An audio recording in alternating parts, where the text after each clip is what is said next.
Hello everyone, in my today's video I'll be talking about what are macros and why it is important to be getting enough of each. So I'll be covering about the overview of the macros in this video. I'll be talking about the detailed version in my upcoming videos. And so let's start with what are macros.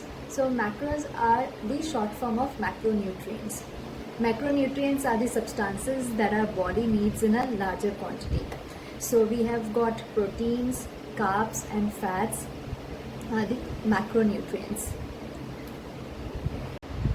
So each macronutrient has its own function and it is very important to run our body smoothly. So every macro has its own energy value linked to it. For example, protein has 4 calories per gram, carbs has 4 calories per gram and fats has 9 calories per gram. So that sums up pretty much of the calories that we consume in our day. Apart from that, alcohol has also caloric value, which is like 7 calories per gram, which is very important to remember if you are an occasional drinker. Let's talk about proteins. Protein has many important functions, especially when it comes to losing weight and working out. It is very vital to be getting enough of proteins. How protein helps? Protein helps actually in your growth and development of your body tissues. Also, it helps to repair any damage and building up your new muscles.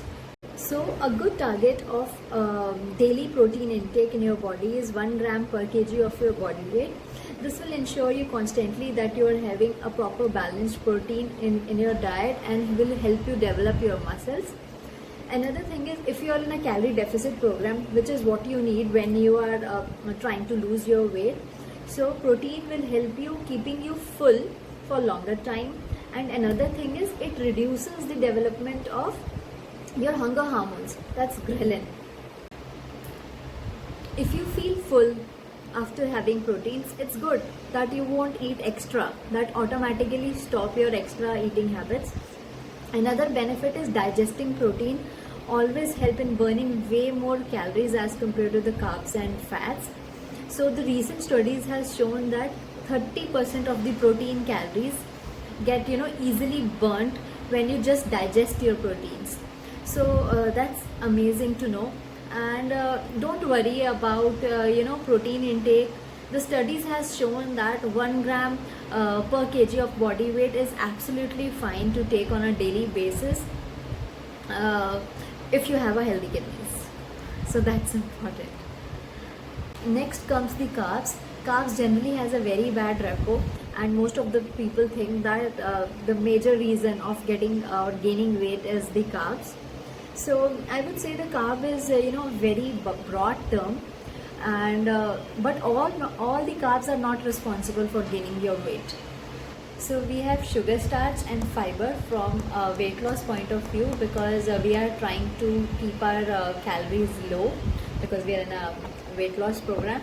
And another thing that we have to be careful is we need to be careful about is that we need to have a good return value from every calorie that we consume. So starch and fibers plays a very important role, and the major chunk of energy that we spend in a day comes from these carbs only, and eliminating them from your diet is not a sustainable idea. Sugar gives us a minimum amount of energy in return of the calories that we get out of it, so we should take care while consuming this sugar. But yes, once in a while I do treat myself and it doesn't give much harm. So last thing is the fats. One thing is very clear and straight, and to remember that eating fat does not necessarily means that you will gain fat. It has nothing to do with it. We do eat less volume of fats because the calories that we get from the fats are way more than the calories we get from the proteins and carbs. So fats are vital in regulating hormonal level and helps in transporting our nutrients and vitamins in different parts of our body. There are 4 major types of fats, and these are saturated fats, monounsaturated fats, polyunsaturated fats and trans fats. So one thing that you have to be very careful about is always try to limit your saturated fats and trans fats. Take more of mono unsaturated and polyunsaturated fats in your diet. So to sum up, when you have a good calorie target, I would definitely recommend to follow these macros, and that's like consuming 1 gram of protein per kg of your body weight and splitting the carbs and fats. Another thing is to have around 25 grams of fiber in your diet. Of course, you won't be perfect in every aspect in your daily meals, but then if you are into the guidelines, or if you are into between your set limits, then I'm sure as long as you are in your calorie deficit program, you would definitely lose your weight. And in case anyone of you wants to understand or needs my help in calculating the macros for you, don't forget to DM me. I'll be there to help you out. Hope you enjoyed this video and got some value. Take care.